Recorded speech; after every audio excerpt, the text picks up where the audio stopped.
Internal documents obtained by NTD reveal how provinces in China delayed implementing the highest level of emergency measures.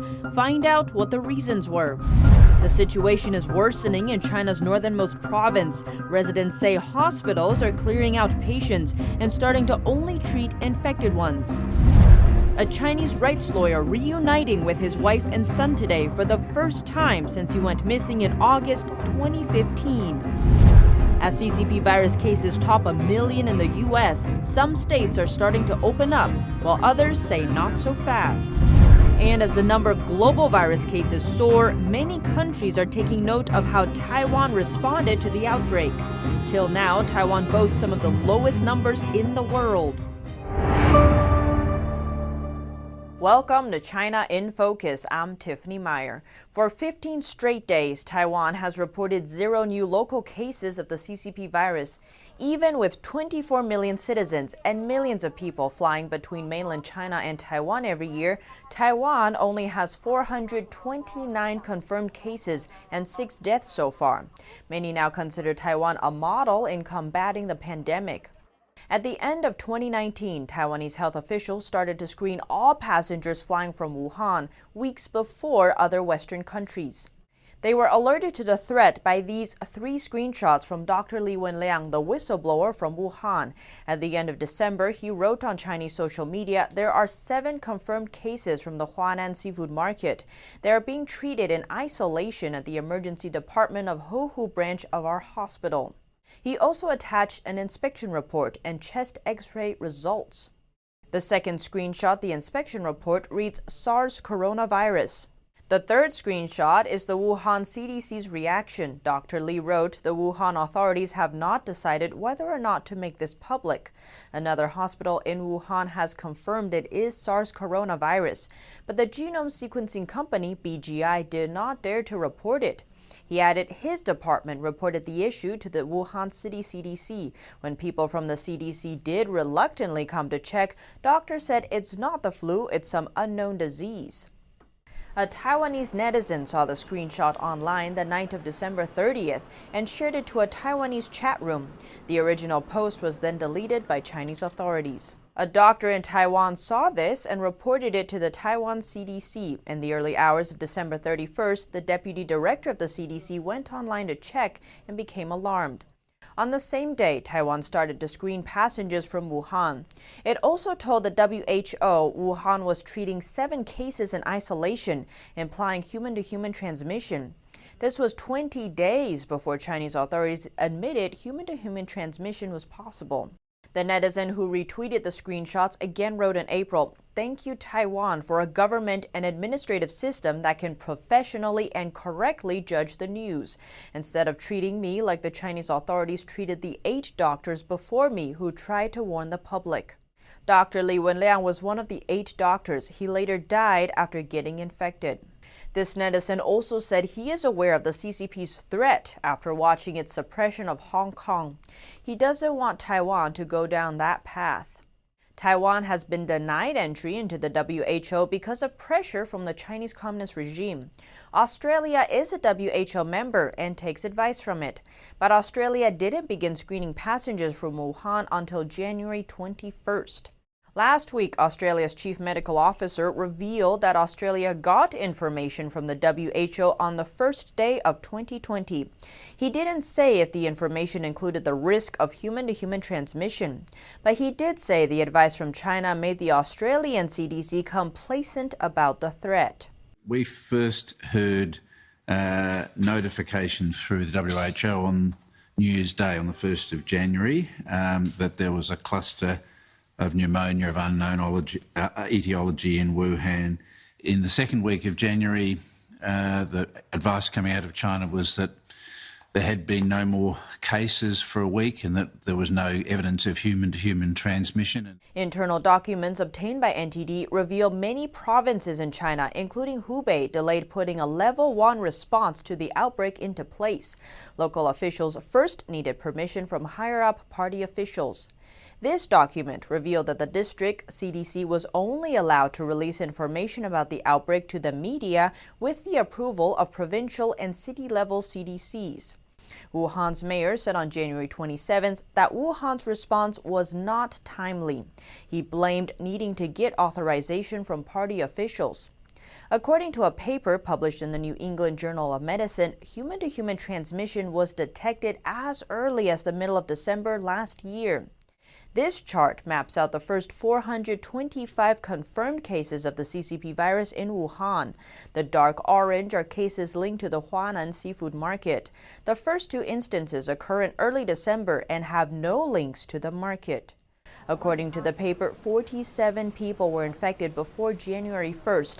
7 medical staff were infected before January 11th, and by January 22nd, 425 people were confirmed to be infected, including 15 medical staff. According to the guidelines set by the Chinese regime, one confirmed case of an infectious pneumonia qualifies as a public health emergency or level 1. Wuhan had already reached level 1 status in December, but only implemented the measures on January 24th. Beijing announced 3 cases on January 20th, but did not implement a level 1 response until 4 days later. By then, there were at least 29 cases, according to official reports. The British government has removed China's data from its daily press briefing. One member of parliament saying clearly Number 10 believes the same as the rest of the world, that China's data is unreliable and possibly false. This comes amid growing evidence that China's official figures are grossly underreported. A new study in the Lancet Medical Journal says China's virus cases could be 4 times higher than the official numbers. It says by February 20th, infections should have reached 232,000, compared to the 55,000 reported at the time. Australia's Home Affairs Minister raised the idea of an international inquiry a week ago, calling for greater transparency on how the virus originated and how it was subsequently handled. The Chinese Communist regime called it ideological bias and political games, and advised Australia to focus on the welfare of the Australian people and global public health security. Australia's Home Affairs Minister told Sky News, "We want more transparency within the Communist Party of China in the way they have dealt with this virus issue." He said there needs to be reassurance globally this is not going to happen again in 12 months or 2 years' time. He added, "We need a level of reassurance that's not there at the moment." A group of Nigerian lawyers have filed a $200 billion lawsuit against the Chinese regime over damages caused by the virus. It's in 2 phases, first to try the regime in Nigeria's High Court, and then to implement state action against the Chinese regime at the International Court of Justice at The Hague. Outrage is growing in the Philippines over a song released by the Chinese embassy there. Titled The Seaside, the song touts the close ties between the Philippines and China amid the virus pandemic. So far, the song racked up over 160,000 dislikes and 2,000 likes. One comment read, "This is a joke promoting illegal claims under the guise of compassion and unity is trash content." People from outside the Philippines also disliked the video, including people from Vietnam, Thailand, and Taiwan. The situation in China's northernmost province seems to be getting worse. Its capital city already on lockdown, but the official count of infections is dubiously low. Sources in Harbin say the regime is putting people's lives in danger. From April 9th to 26th, the Chinese regime reported 62 cases of infection in Harbin City, but residents believe it is much worse. According to Chinese news media, one patient in Harbin infected at least 85 others across different provinces, as the cluster of infections in 2 of the largest hospitals in Harbin City continues to grow. A resident told NTD on April 27th, medical staff at each hospital must be tested, and their relatives and friends have been quarantined. Another said hospitals are taking action to treat a second outbreak, and now they're only accepting CCP virus patients. I feel that the situation in Harbin is very, very serious. All the hospitals in Harbin cleared out their patients. Small and medium-sized hospitals are all evacuated. The big hospitals are heavily guarded, and small areas too. Mrs. Sun, a Harbin resident, told us her father went to the hospital on April 7th for another illness and was diagnosed with the CCP virus 9 days later. His whole family of 6 had to be quarantined, but they weren't allowed to be tested for the virus. Local authorities call me to tell me that I have to be quarantined. It seems like the town government ordered my house to be sealed shut. We can only eat what's in the refrigerator, and we still have some potatoes stored from autumn. 30多辆车了。 Videos circulating online on April 26th showed ambulances and people fully covered in protective gear in various locations across Harbin. 上车了，该走了。 In one of the videos, the person said, in the morning, a police car came. Now, so many people have come. Residents say the outbreak is severe. Increasingly, more government controls make daily life that much harder. A video online shows an empty street in Harbin. The man says you can't find anyone on Harbin streets, but all of the shops are forced to turn their lights on. 灯必须开的，必须有牌面。 A netizen wrote, the regime forces you to return to work and tells people not to gather. Rent, labor wages, water, and electricity costs. How long can these shop owners keep it up? The regime has acknowledged the disease, but they still want to project a false image of what's happening here. They're asking people to stay home while asking most shops to stay open. Reporting by Chang Chun and Shiwen Rong, NTD News. Chinese rights lawyer Wang Quanzang was reunited with both his wife and son today in Beijing. It's the first time he's seen them since he went missing in August 2015 amid a nationwide crackdown on rights activists and lawyers. Wang was initially prevented from returning to Beijing. That's after he was released from prison earlier this month following a several-year sentence for a so-called crime of state subversion. But he was finally driven home on Monday, arriving just before 8 o'clock p.m. local time. That's according to what his wife posted on Twitter. How many times have I imagined this moment, this scene? I feel like I'm dreaming. Li has been tirelessly campaigning for his release since he went missing. Her efforts include staging a 62-mile march from Beijing to Tianjin, shaving her head to protest his treatment, and filing almost weekly petitions to the Supreme People's Court. Before his arrest, Wang had taken cases deemed sensitive by authorities, like accusations of police torture or defending members of the banned Falun Gong spiritual meditation practice. He was sentenced to 4.5 years in prison for state subversion back in January 2015. More lawmakers are now urging the Secretary of State to bring the Chinese regime to international court for their cover-up of the virus. This after 2 states announced they are suing Communist China for damages. NTD's Kevin Hogan has more. Mississippi Attorney General Lynn Fitch has announced she plans to sue the Chinese regime for allegedly concealing the origin and initial spread of the CCP virus. She says they put millions of Americans at risk and caused economic chaos. This makes Mississippi the second state to sue the regime. Missouri was the first. Several private firms have dragged Communist China into court, alleging the CCP's cover-up of the outbreak has led to the virus spreading worldwide. But how exactly does a state sue a foreign country? After filing in the state's own district court, they need to show the court has jurisdiction to hear the case in the first place. Usually foreign countries are immune to U.S. lawsuits, unless there is an exception, like engaging in commercial activity. The kinds of things they're talking about is hoarding of personal protective equipment, social media censorship, transmitting wrong information to the World Health Organization. That is hard to connect to commercial activity. It is very directly related to Chinese government activity.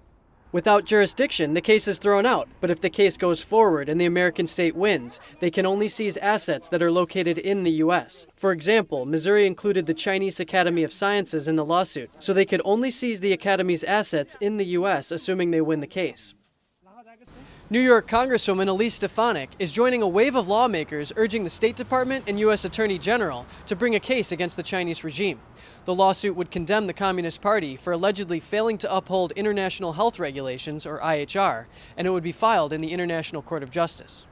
And so there could very well be, and is likely to be, in fact, instances where China violates their duty to under the IHRs.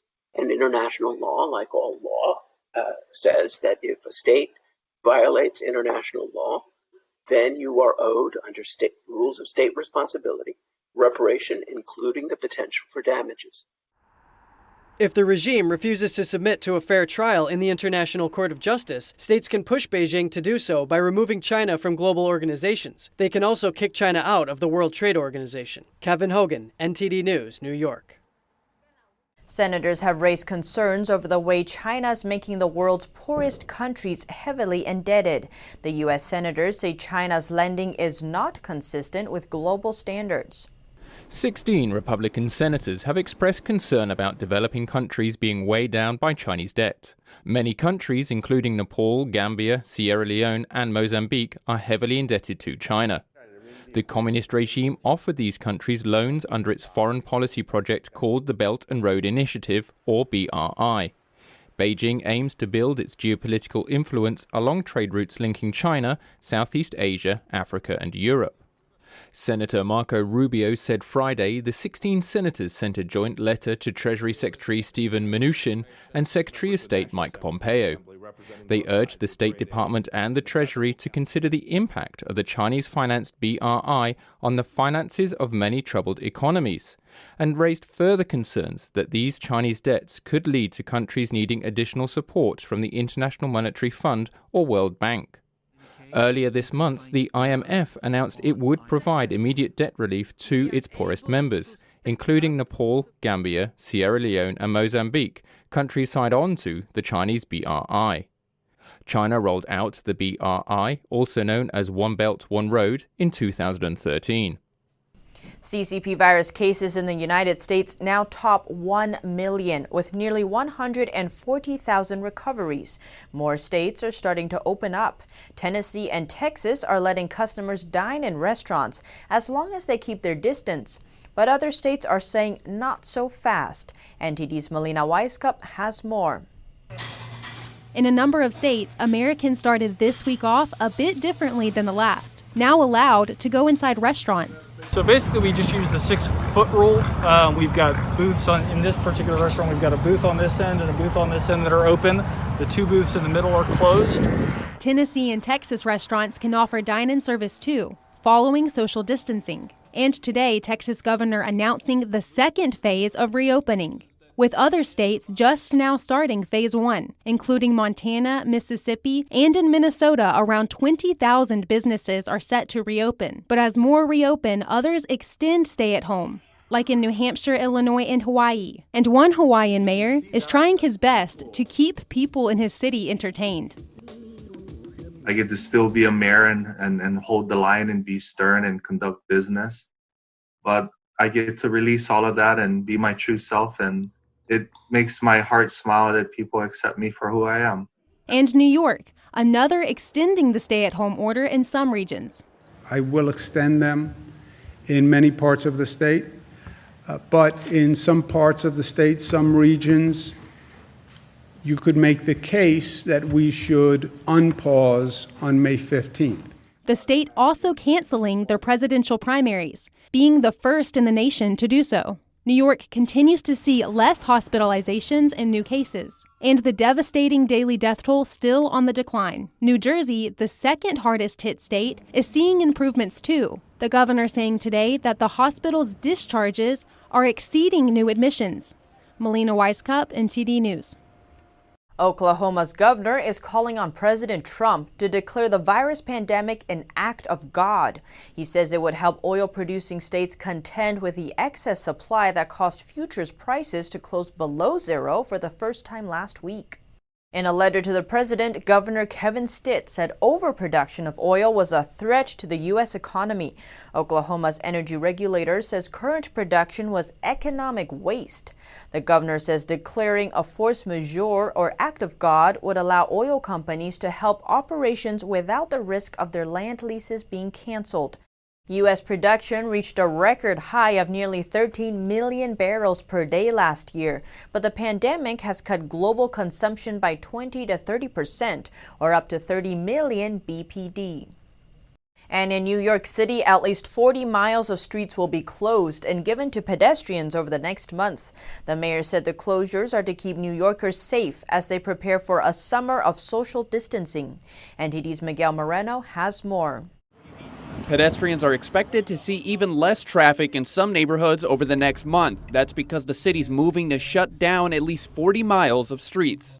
And the way we will do it, we're going to focus first on streets in and around our parks, very concerned about the streets on the outside of parks that oftentimes we're seeing that immediate area getting very crowded. De Blasio said they're doing this to keep people safe from the CCP virus as they step outside over the summer. But this is just a start. The city plans to reach a goal of 100 miles of safe streets, which would include widening sidewalks and getting more bike lanes in neighborhoods that were hit the hardest.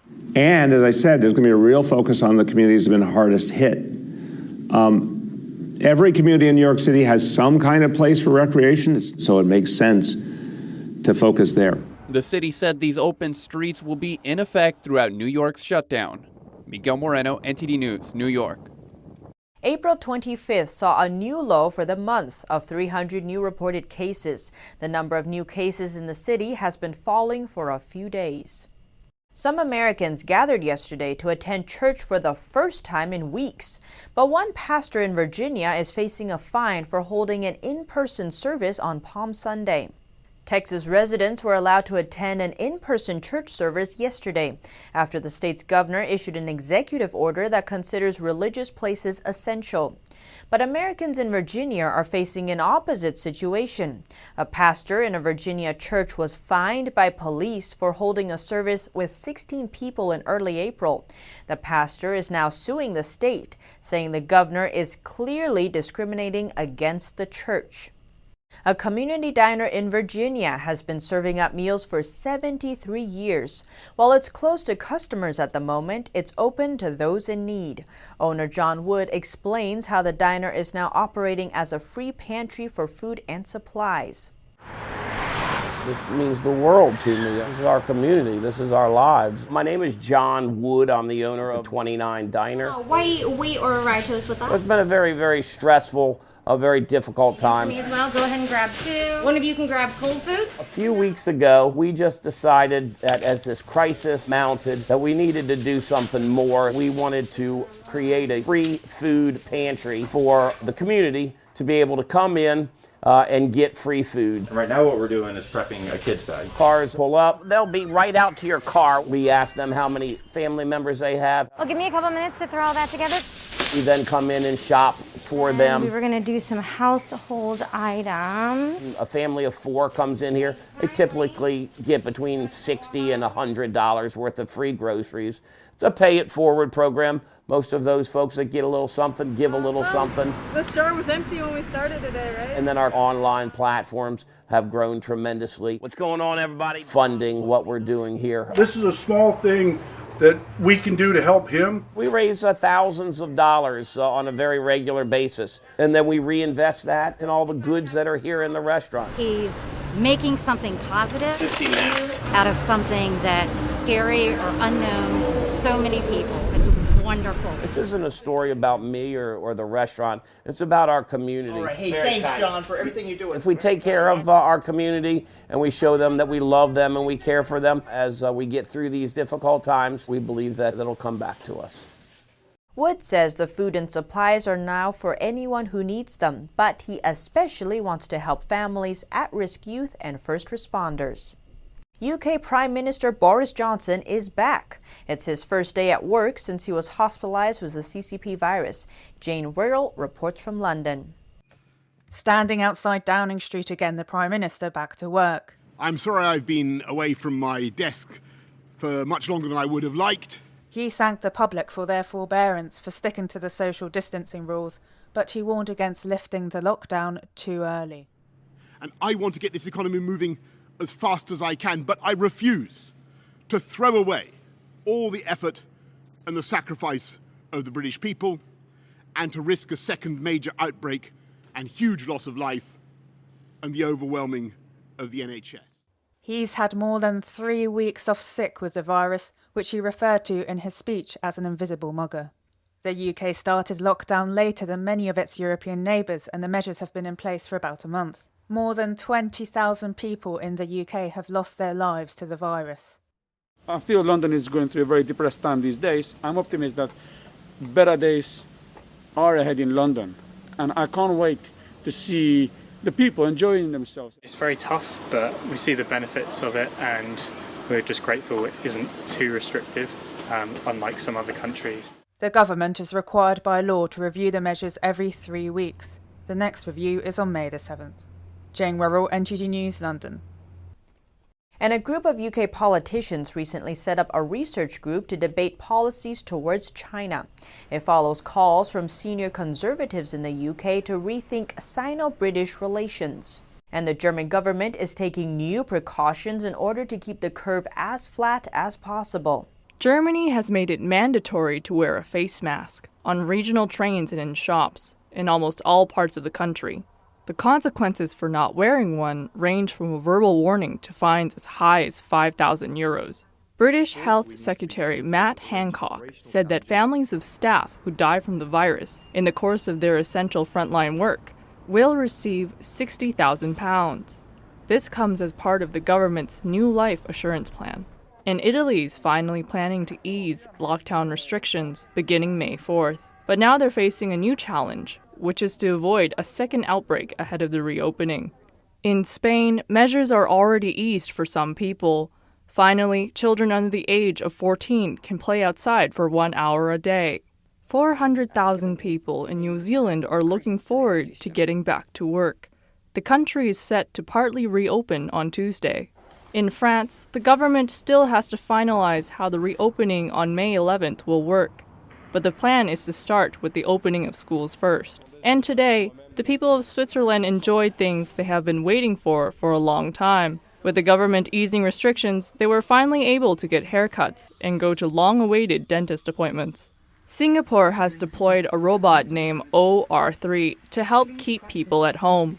The new ambassador from the Public Utilities Board will collect data from its 360-degree camera and send information to officers. Japan is set to ban foreign entry from 14 more countries, including Russia, Peru, and Saudi Arabia. The country's prime minister said the rule would come into effect on Wednesday. Japan's Prime Minister Shinzo Abe announced Monday he's adding more nations to the country's entry ban list. 14 countries such as Russia, Peru, and Saudi Arabia, which are countries whose infection disease risk information was raised to level 3 with travel suspension recommendations last week on the 24th of April, will be added to the areas subject to entry refusal under the immigration laws.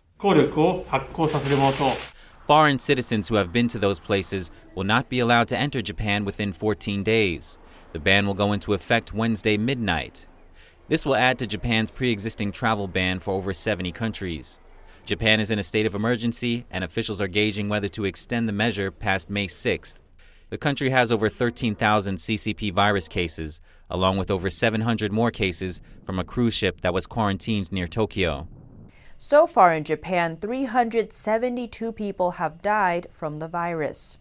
Some famous monuments look very different these days. Where normally there are crowds of thousands, today no one. We go to France to Mont Saint-Michel, where locals spend their days with only the seagulls. Standing alone in an infinite azure sky, Mont Saint-Michel, a jewel of architecture, rests in silence for a month. Normally, the famous tidal island off the coast of Normandy draws 2 million visitors per year. But today, only 2 sounds break the tranquility: the ring of bells and the cry of seagulls. The area is now under lockdown, just like the rest of France. At 9 o'clock, they just said, "Sorry, sir, you're not opening." And that was it. It closed, everyone left. We dropped everything. The island lies empty, except for a handful of local residents whose restaurants, souvenir shops and cafes depend on the influx of tourists. It's said that the site was built after the Archangel Saint-Michel came to a bishop in a vision around 1,300 years ago. For centuries, Mont Saint-Michel has been a sacred destination for religious pilgrims looking to practice their faith. But without its bustle, it isn't the same for Brother Philippe. Should we enjoy the mount without anyone on it? It's a dream for some people, but to be pleased that life has been interrupted, I'm not sure. France's lockdown is set to end on May 11th. Here at China in Focus, we dedicate ourselves to bringing you truthful, unbiased reporting. Don't forget to subscribe for the latest updates, and see you tomorrow.